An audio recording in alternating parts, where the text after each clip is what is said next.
Mark Reynolds adjusted the rear-view mirror of his aging Honda Civic as he pulled into the hospital parking lot, the familiar weight of exhaustion settling into his shoulders. The fluorescent lights of Cleveland General's emergency entrance cast harsh shadows across the wet pavement, reflecting the November rain that had been falling steadily since morning. His 8-year-old son, Danny, sat quietly in the back seat, clutching a worn, stuffed elephant that had seen better days, his small frame still recovering from the latest round of treatments that had become their routine over the past 3 years. The hospital visits had become as regular as breathing for Mark, ever since Danny's diagnosis had turned their world upside down. What had started as a simple complaint about being tired after soccer practice had led to blood tests, specialist appointments, and eventually the devastating news that his son's kidneys were failing. The transplant 2 years ago had given them hope, precious time, but the follow-up appointments never seemed to end. Mark worked double shifts at the auto repair shop just to keep up with the medical bills, grateful beyond words for the insurance coverage that kept them afloat, but always aware of how precarious their situation remained.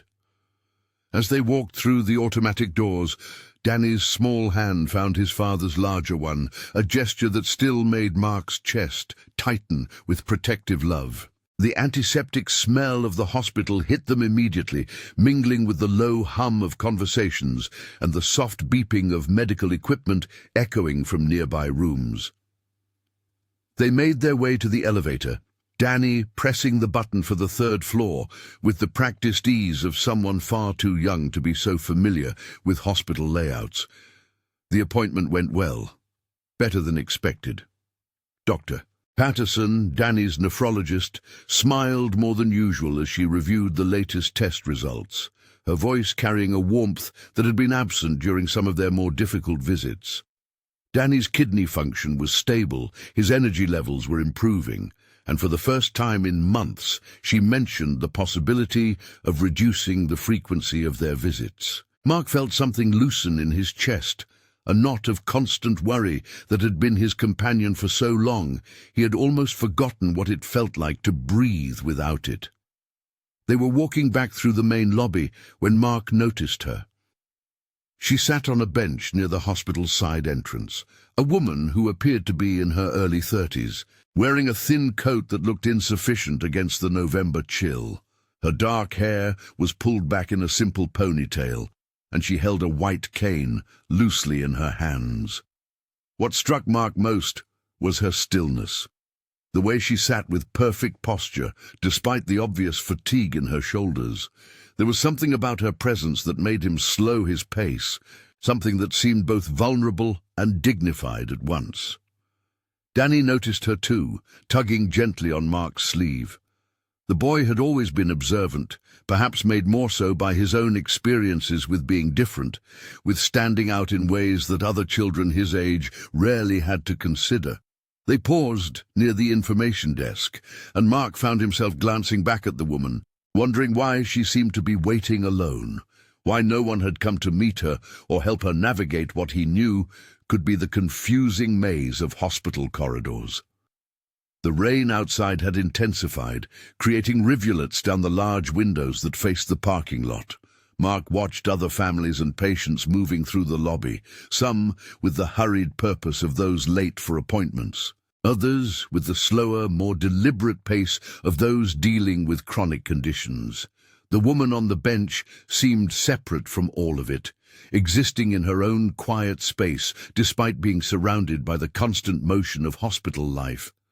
Mark made a decision that surprised him. He had always been someone who kept to himself, focused on his own responsibilities and challenges. The demands of single parenthood and Danny's medical needs had taught him to prioritize carefully, to conserve his emotional energy for where it was most needed. But something about this woman's solitary presence pulled at him in a way he could not immediately explain. He approached slowly, Danny's hand still secure in his own.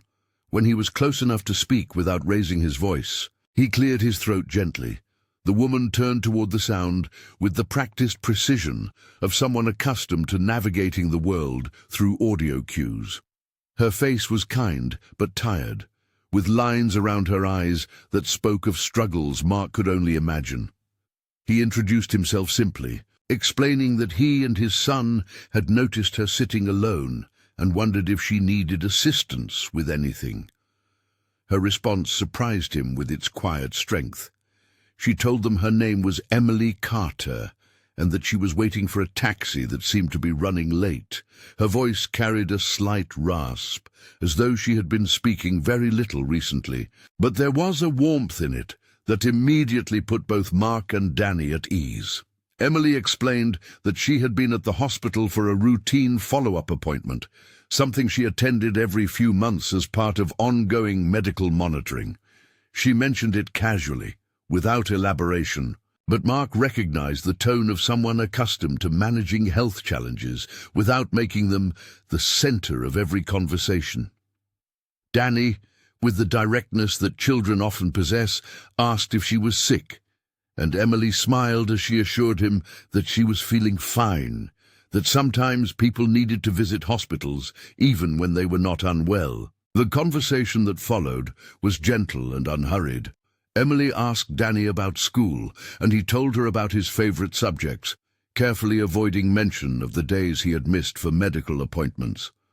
Mark found himself relaxing as he listened to their exchange, struck by Emily's ability to engage with his son in a way that felt completely natural. She asked thoughtful questions and listened to Danny's answers with genuine interest, never treating him with the careful delicacy that some adults adopted when they learned about his medical history.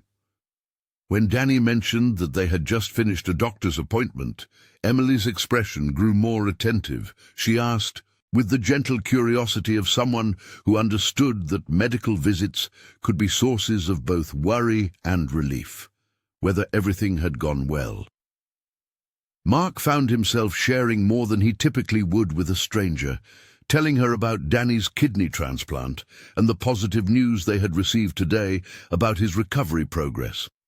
Emily's reaction was immediate and profound. Her face went very still, and for a moment Mark worried that he had overshared, that his mention of organ transplantation had somehow upset her.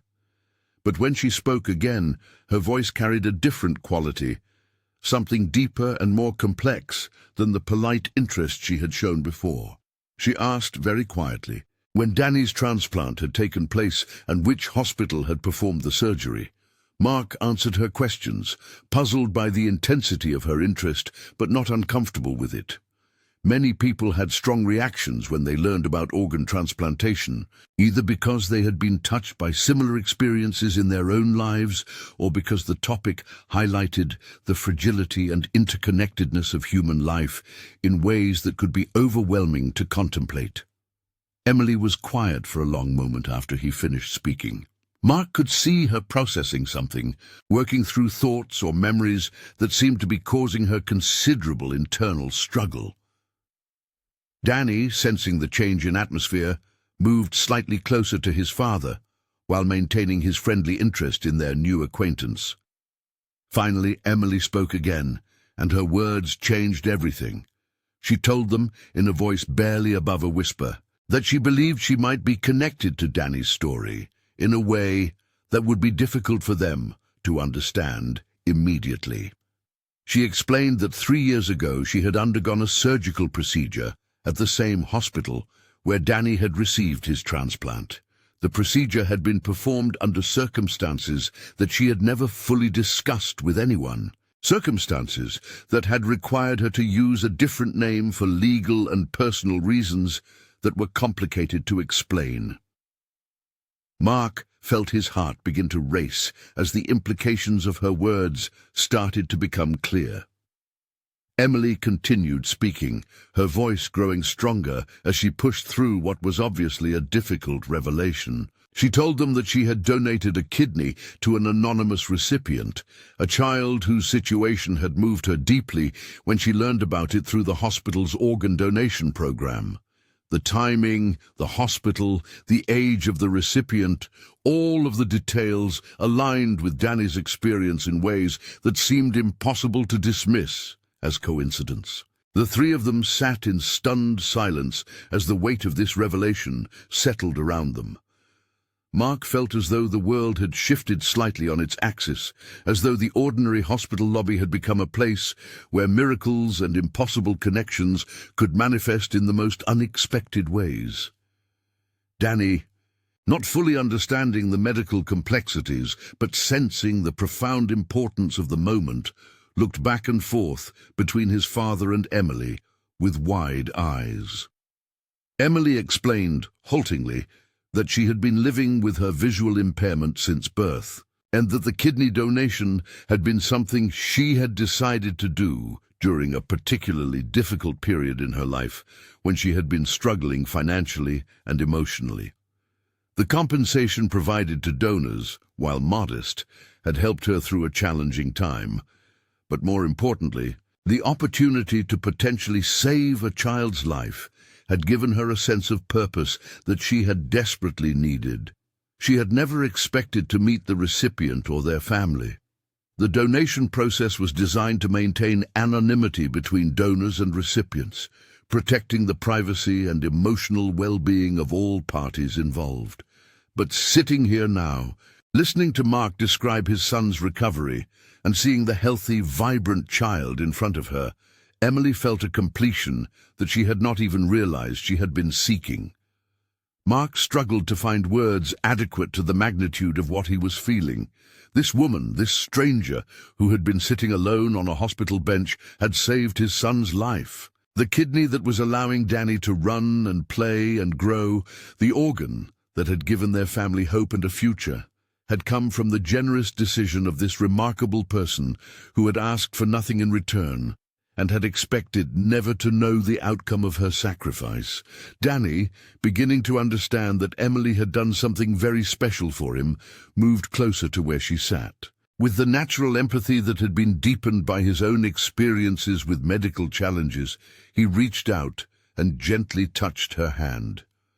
Emily's face transformed at the contact, and tears began to flow down her cheeks as she realized that the child whose life she had helped to save was not just a medical file or a statistical outcome, but a real, wonderful little boy with bright eyes and a gentle heart. The emotion of the moment was overwhelming for all three of them. Mark found himself crying as well, overwhelmed by gratitude and by the strange, powerful sense of destiny that seemed to have brought them together in this unexpected way. Here was the person who had given his son a second chance at life, and she had been sitting alone, waiting for a taxi, unaware that the beneficiary of her generosity was just feet away. Emily shared more of her story as they continued to talk, the initial awkwardness giving way to a deep, immediate connection that transcended the unusual circumstances of their meeting. She told them about her life in Cleveland, about the challenges she faced navigating a world not always designed for people with visual impairments, and about the support network of friends and social services that helped her maintain her independence. Mark learned that Emily worked part-time at a local organization that provided services for people with disabilities, and that she had been struggling lately with some of the bureaucratic challenges that came with managing her benefits while trying to work. The taxi she had been waiting for was part of a medical transport service that she relied on for hospital appointments, but the service was often unreliable, leaving her stranded for hours when rides were delayed or cancelled. As they talked, Mark found himself seeing Emily not just as the person who had saved Danny's life, but as a complete individual with her own dreams, struggles, and daily realities. She was funny and insightful, with a quick wit and a way of describing her experiences that was both honest and optimistic. Danny was clearly charmed by her, asking her questions about how she navigated daily tasks and listening with fascination to her explanations of the techniques and technologies that helped her live independently. The conversation revealed the depth of Emily's character in ways that moved Mark profoundly. She spoke about her decision to donate her kidney with a matter-of-fact acceptance that belied the courage it must have taken. When Mark tried to express his gratitude for what she had done, she deflected his thanks with gentle humor, insisting that she had gained as much from the experience as she had given. But as their conversation continued, Mark began to understand more about Emily's current situation, and his heart grew heavy with concern for her circumstances. The medical transport service that had failed to arrive was just one example of the daily challenges she faced. Her part-time work barely covered her basic expenses, and the complex web of disability benefits and medical care requirements that governed her life often left her with impossible choices between basic necessities. Mark learned that Emily's apartment was in a neighborhood that was becoming increasingly expensive, and that she was facing the possibility of having to move to a less convenient location that would make her daily routines much more difficult. The independence she had worked so hard to maintain was constantly threatened by financial pressures that seemed to multiply faster than her modest income could address them. The irony was not lost on Mark that the person who had saved his son's life was now struggling with challenges that seemed in some ways more daunting than the medical crisis his family had faced. At least during Danny's illness, they had been surrounded by medical professionals, support systems, and clear treatment protocols. Emily's daily battles were often fought alone, against bureaucratic systems and social barriers that were less visible, but no less real. As the afternoon wore on, Mark found himself reluctant to end their conversation. The taxi that Emily had been waiting for was now over 2 hours late, and the transport service was giving her conflicting information about when a replacement vehicle might arrive. Danny had fallen asleep against his father's shoulder, exhausted by the emotional intensity of the day's revelations and the earlier medical appointment. Mark made another decision that felt both spontaneous and completely natural. He offered to drive Emily home, explaining that it was the least he could do given everything she had done for his family. Emily initially protested, not wanting to impose on strangers, but Mark's gentle insistence and Danny's sleepy agreement that they should help her finally convinced her to accept their offer. The drive to Emily's apartment building provided more time for them to talk, and Mark found himself sharing details of his and Danny's life that he rarely discussed with anyone. He told her about the early days after Danny's diagnosis, about the fear and uncertainty that had dominated their lives, and about the incredible relief and gratitude he had felt when they received word that a donor kidney was available. Emily listened with deep attention, occasionally asking questions that revealed her own emotional investment in Danny's recovery.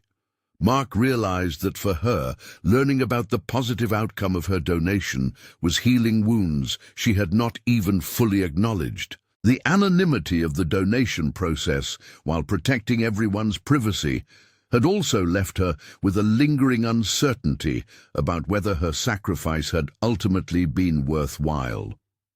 Now, seeing Danny healthy and thriving, Emily was experiencing a form of closure that the medical system had never provided for her. The statistical reports and follow-up communications from the hospital had told her that the transplant was successful, but they could not convey the reality of a little boy who could run and laugh and dream about his future because of her generosity. Emily's apartment building was a modest structure in a neighborhood that showed signs of both community resilience and economic struggle. Mark helped her to her door, carrying the small bag of medications and paperwork from her hospital appointment. As they stood in the hallway outside her apartment, all three of them seemed reluctant to end this extraordinary day. Danny, now fully awake, asked Emily if they could see each other again. The question hung in the air with an emotional weight that surprised Mark with its intensity. Over the course of just a few hours, this woman had become important to them in ways that went far beyond the medical connection they shared. Emily had become real to them as a person, not just as an anonymous donor, and the bond that had formed felt precious and worth nurturing. Emily's response was warm but cautious. She explained that she did not want to impose on their lives or complicate their family dynamics, but that meeting them had meant more to her than she knew how to express. Mark found himself insisting that she was not imposing anything, that in fact he hoped they could find ways to maintain the connection they had discovered. They exchanged phone numbers, and Mark promised to call in a few days to check on how Emily was managing with her ongoing transportation challenges. As they said goodbye, Danny surprised both adults by asking Emily if he could give her a hug. The embrace between the child and the woman who had saved his life was brief but profound, a physical acknowledgement of a bond that transcended normal social boundaries. The drive home was quiet, with Danny processing the day's events in the way children do, asking occasional questions about kidneys and donations and what it meant that Emily had helped him. Mark found himself explaining the concepts of organ donation and medical generosity in terms that his 8-year-old could understand, marveling at how this unexpected encounter had provided an opportunity to discuss values of compassion and sacrifice in very concrete terms. That evening, as Mark tucked Danny into bed, his son asked if Emily was lonely. The question caught Mark off guard with its perceptiveness. Danny's own experiences with being different, with standing out because of medical needs, had given him an unusual sensitivity to the isolation that others might experience. Mark found himself promising Danny that they would make sure Emily knew she was not alone, that their family would find ways to include her in their lives. Over the following weeks, Mark kept his promise to maintain contact with Emily. What began as occasional check-ins about practical matters like transportation and medical appointments gradually evolved into a deeper friendship that enriched all of their lives in unexpected ways. Emily became a regular presence in their routines, joining them for Danny's soccer games when her schedule permitted and sharing quiet dinners at their modest apartment. Mark discovered that Emily's presence brought a new dimension to his relationship with Danny. She had a way of encouraging the boy's natural curiosity and empathy, engaging him in conversations about differences and similarities that helped Danny articulate his own experiences with being medically complex in a world of healthy children. Her perspective on navigating challenges with grace and humor provided Danny with a role model for resilience that supplemented the lessons Mark tried to teach him. For Emily, the friendship with Mark and Danny provided something she had not realized she was missing. The isolation that came with her visual impairment and limited income had gradually narrowed her world in ways that she had accepted as inevitable. But the warmth and inclusion offered by this family opened up possibilities for connection and community that revitalized her sense of belonging in the world.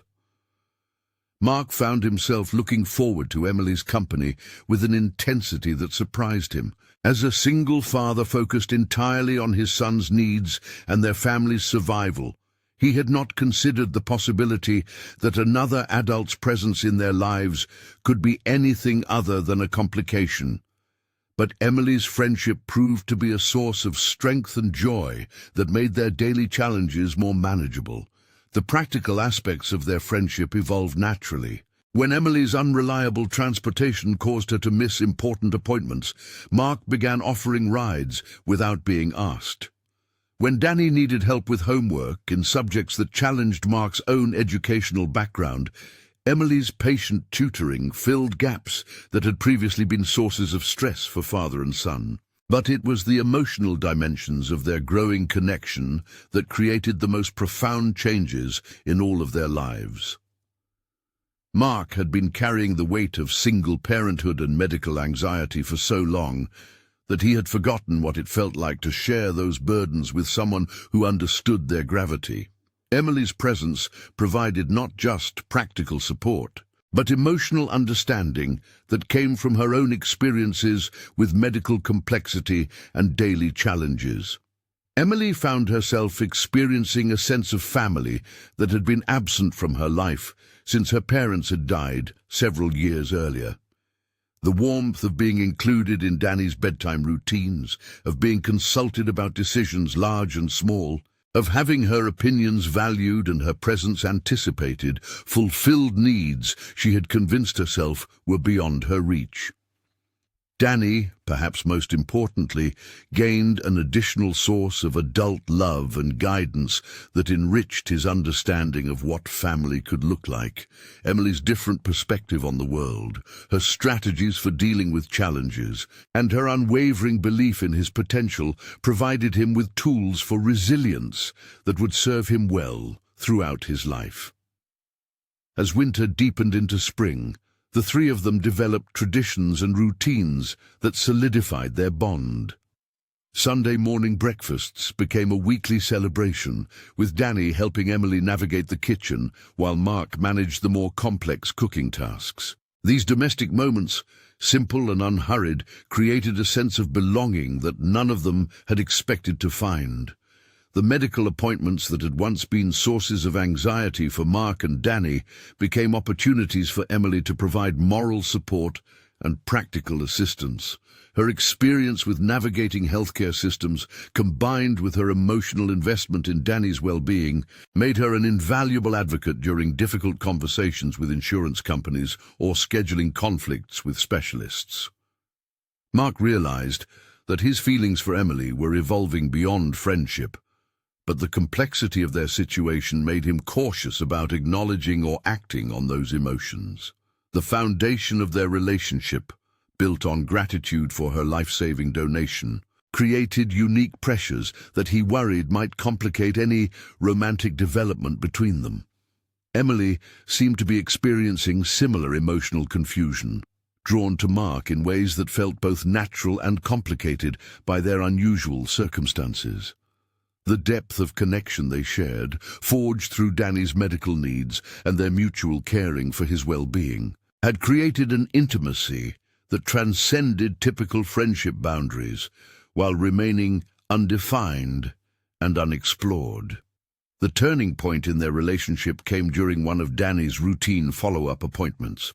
When Dr. Patterson mentioned the possibility of reducing his medication schedule and extending the time between checkups, the news was celebration-worthy, but it also marked a transition away from the medical routine that had brought Emily into their lives and provided the structure for their growing friendship. As they sat in the hospital cafeteria after the appointment, sharing coffee and watching Danny play in the small children's area nearby, Mark found himself facing the reality that their connection was strong enough to survive beyond the medical circumstances that had created it. Emily seemed to be grappling with similar realizations, and their conversation became more personal and vulnerable than it had ever been before. Emily spoke about her fears of becoming too dependent on their friendship, of imposing on a family dynamic that had existed and functioned before she became part of it. Mark found himself reassuring her that her presence in their lives had only strengthened and enriched their family, that Danny was happier and more confident because of her influence, and that his own life felt more complete with her as part of it. The conversation that followed was delicate and honest, with both of them acknowledging feelings that went beyond friendship, while recognizing the unique circumstances that made their situation different from typical romantic relationships. The foundation of gratitude and medical connection that had brought them together was both a source of strength and a potential complication that they would need to navigate carefully. Danny, observing the serious tone of their conversation from across the cafeteria, approached them with the direct curiosity that children often bring to adult emotions they cannot fully understand. His questions about whether Emily would continue to be part of their family, and his obvious hope that she would, provided the clarity that both adults had been struggling to articulate for themselves. Emily's response to Danny's questions was gentle but definitive.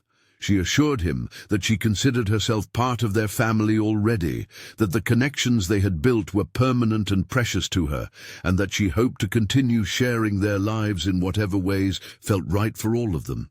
Mark felt a sense of relief and possibility that he had not experienced since the early days of Danny's recovery from transplant surgery. The future, which had seemed narrowly focused on medical management and survival for so long, suddenly felt open and full of potential for happiness and growth that included all three of them. The months that followed were marked by gradual but significant changes in their living arrangements and daily routines.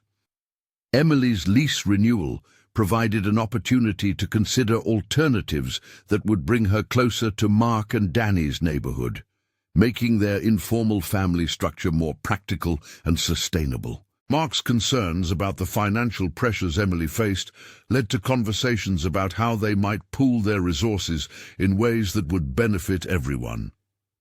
Emily's part-time income, combined with Mark's steady work at the auto shop, created possibilities for stability that neither of them had been able to achieve alone. Danny's progress continued to exceed medical expectations, and his energy and enthusiasm for life seemed to inspire both of the adults who cared for him. His easy acceptance of Emily as a permanent family member provided the emotional permission that Mark and Emily needed to explore the romantic dimensions of their relationship without fear of disrupting his well-being. The transition from friendship to something deeper was gradual and natural, built on the solid foundation of shared responsibility and genuine affection that had developed over months of daily interaction. Emily's visual impairment, which had initially seemed like a potential barrier to romantic connection, proved to be simply one aspect of who she was, no more defining than any other characteristic that made her uniquely herself. Mark discovered that loving Emily meant learning new ways of expressing affection and sharing experiences, adaptations that enriched rather than limited their emotional connection.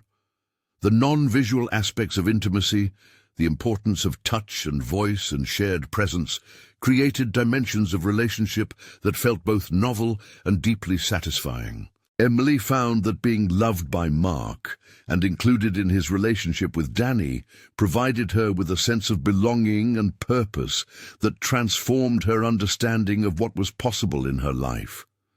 The family they created together was built on mutual support and genuine appreciation for each other's strengths and struggles. As summer approached, bringing with it the second anniversary of their first meeting at the hospital, the three of them reflected on the journey that had brought them together and the future they were building as a family.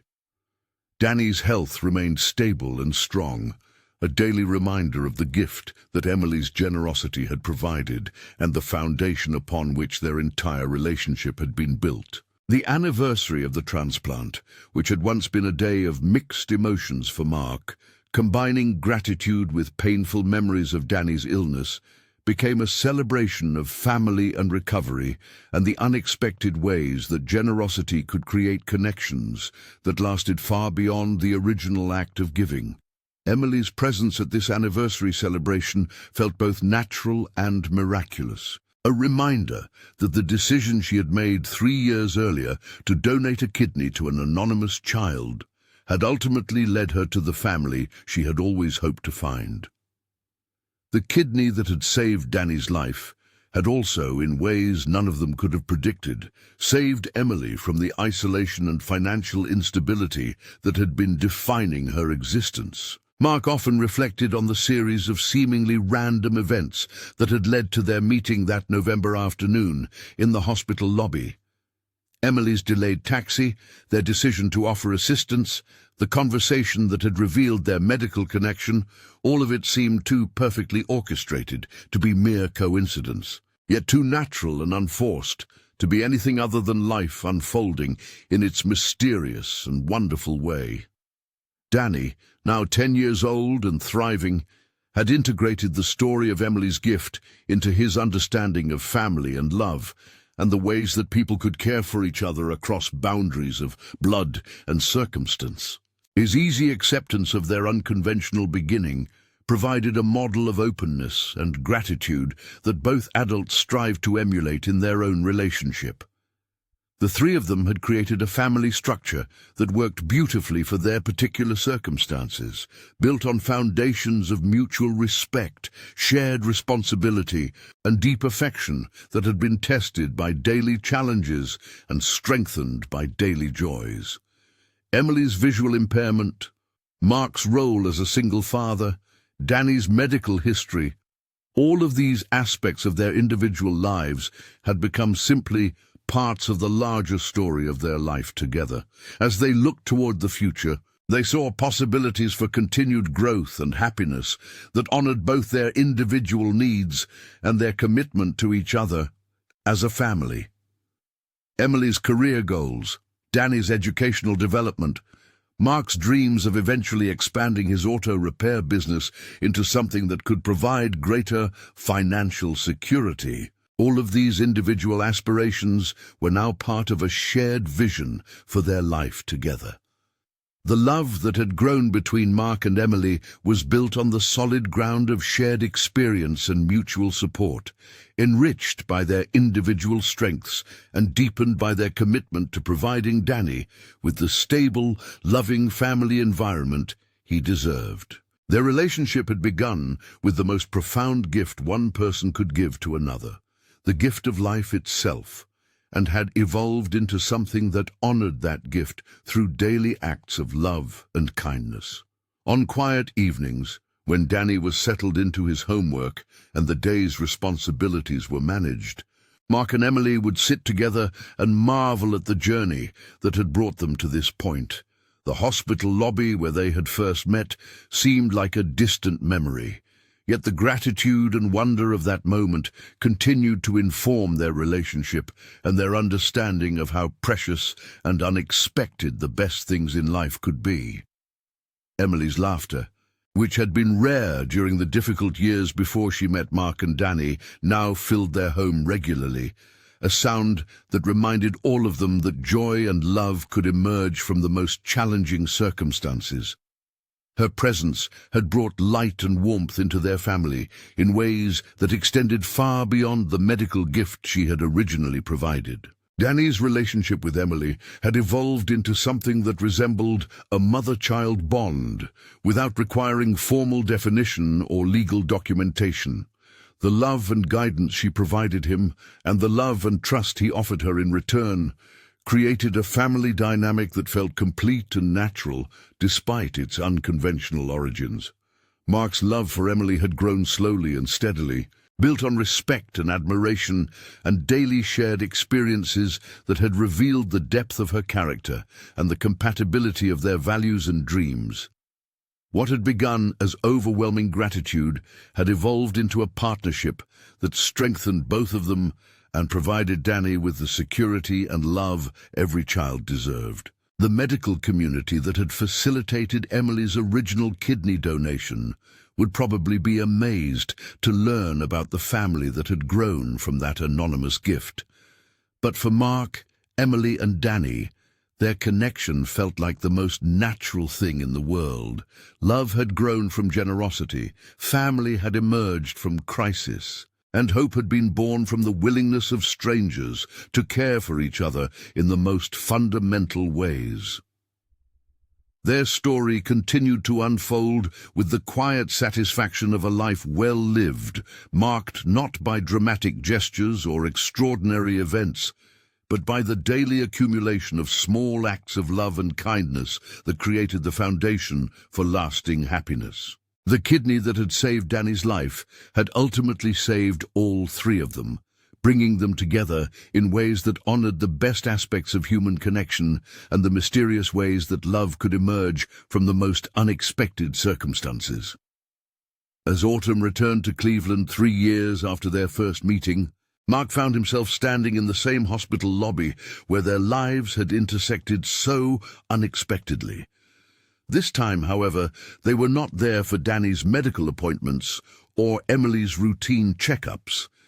They had come to participate in a donor appreciation event, where Emily would finally meet some of the medical staff who had facilitated her life-saving gift. Danny, now 11 and radiating health and confidence, held Emily's hand as they walked through the familiar corridors. The boy who had once been fragile and uncertain was now a vibrant child whose biggest concern was whether his soccer team would make the playoffs. His relationship with Emily had deepened into something that needed no labels or explanations, simply the natural bond between a child and the woman who had become his second mother. The event was small and intimate, designed to honor organ donors and celebrate successful transplant outcomes. When Emily was introduced as the donor who had saved a young boy's life, and Mark and Danny stepped forward as that boy and his father, there was not a dry eye in the room. The medical staff, who had worked on both sides of the transplant process, were moved to see the complete family that had emerged from their clinical procedures. Dr. Patterson, who had guided Danny through his recovery, spoke about the remarkable progress he had made and the joy of seeing not just medical success, but the human connections that had grown from it. She mentioned that in her years of practice, she had never witnessed a donor and recipient family form such a close and loving relationship. As they drove home that evening, Emily wearing the small pin that honored her as a life-saving donor, the three of them reflected on how far they had traveled from that rainy November afternoon when chance had brought them together. Their modest apartment, now shared by all three of them, felt warm and welcoming in the early evening light. Mark had recently received a promotion at the auto shop, recognition of his skills and dedication that came with both increased responsibility and better financial security.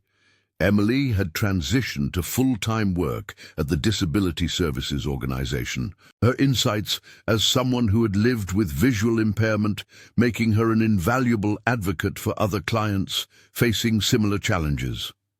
Danny's medical team had officially declared him in excellent health, with kidney function that exceeded all expectations. The regular hospital visits had been reduced to annual checkups, marking a transition from medical patient to simply a healthy child whose early challenges had become part of his history rather than his daily reality. That night, as they settled into their evening routine of homework help and dinner preparation, Mark found a quiet moment to tell Emily something he had been thinking about for weeks. He had been carrying his grandmother's engagement ring in his pocket for over a month, waiting for the right moment to ask Emily to marry him, to formalize the family they had already become in every way that mattered. Emily's tears of joy when he proposed were matched by Danny's excited cheers from the kitchen, where he had been pretending not to listen to the conversation he had been hoping to hear for months. The boy had been asking both adults when they were going to get married, his 10-year-old logic unable to understand why people who loved each other and lived together needed any additional ceremonies to make their family official. Their wedding, 6 months later, was a small celebration held in the hospital chapel where Danny's life had been saved and where their family had truly begun. The guest list included the medical staff who had cared for all of them, the friends who had supported them through various challenges, and Danny himself, who served as best man and gave a speech about how Emily had saved not just his life, but their whole family's happiness. As Emily and Mark exchanged vows, promising to continue the journey of love and mutual support they had already been sharing for years, Danny stood beside them holding the rings, his face glowing with the satisfaction of seeing his family's love officially recognized and celebrated. The reception was held in the auto shop where Mark worked, transformed for the evening into a celebration space filled with flowers and laughter and the joy of people who had found each other against impossible odds. Emily's colleagues from the Disability Services Center danced alongside Mark's co-workers from the garage while Danny moved between groups of adults, accepting congratulations and explaining to anyone who would listen how Emily had given him her kidney and then become his mom. As the evening wound down and they prepared to leave for a brief honeymoon weekend at a nearby lake, the three of them stood together in the decorated garage, surrounded by the evidence of their community's love and support. The journey from that chance meeting in the hospital lobby to this celebration of their committed love felt both miraculous and completely natural. Emily had found the family she had always dreamed of. Mark had discovered a partner who complemented and strengthened his role as Danny's father. And Danny had gained a mother whose love was demonstrated not just through daily care, but through the ultimate gift of life itself. Their story, born from medical necessity and nurtured by daily kindness, had become a testament to the unexpected ways that love could emerge from the most challenging circumstances. Years later, when Danny would tell people about his unusual family origin, he would always emphasize that Emily had saved his life twice, first by giving him her kidney, and then by giving him and his father the gift of her loving presence in their daily lives. For Emily, the decision to donate her kidney had led not just to saving a child's life, but to finding her own purpose and happiness in ways she had never imagined possible. Their love story continued to unfold in the quiet satisfaction of shared responsibilities, mutual support, and the deep contentment that comes from knowing that the most important gifts in life often arrive disguised as ordinary moments in hospital lobbies, where strangers can become family and generosity can bloom into lasting love.